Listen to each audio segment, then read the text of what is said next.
Hindi ko po malalaman yung bill. Iniisip ko na po siya na andun na po ako sa point na iniisip ko lagi gabi-gabi naman.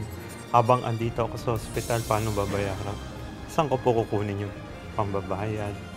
Umabot sa mahigit kalahating milyong piso ang hospital bill ni John nang makonfine sa East Avenue Medical Center sa Quezon City dahil sa aksidente.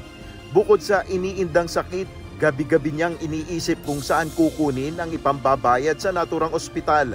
Ngunit laking ginhawa niya at maging sa kanyang pamilya nang makitang wala na silang babayaran pa kahit 5.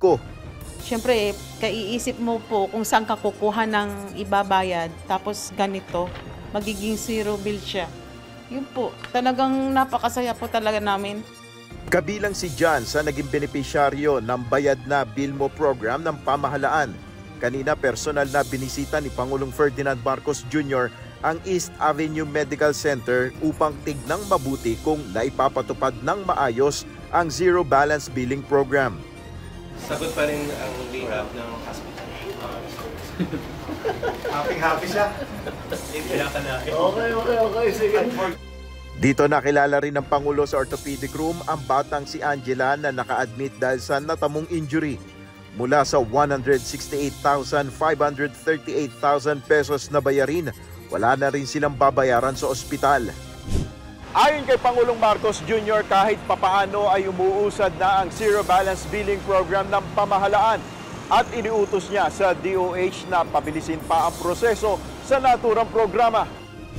Ito yung patuloy natin pag-inspeksyon at pagsiguro na yung ating programa na Zero Billing ay unang-una na nagagampanan ng lahat ng mga ating mga ospital, ating mga staff, ating mga doktor, ating mga nurse, lahat ng ating medical services ay naunawaan kung ano ba yung programa at kung paano makapag-avail ang mga pasyente.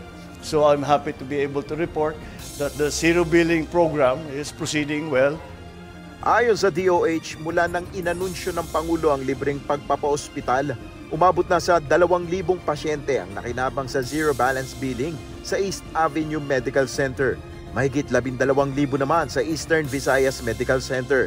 Ayon sa Pangulo, kailangan pampalakasin ang pagbibigay ng tamang impormasyon sa programa na ito ng gobyerno. At malaking bagay dyan, kaya ikalat ninyo ito, word of mouth. Kasi yung mga ibang pasyente sila, wala kayong binabayad, meron palang ganyan. So ikalat natin, palaman natin sa lahat ng tao para hindi na sila nagdadalawang isip na magpatingin, magpagamot at magpagaling. Nel Maribuhok, UNTV News and Rescue. Diyos ang aming sandigan, serbisyo publiko ang aming pinahalagahan.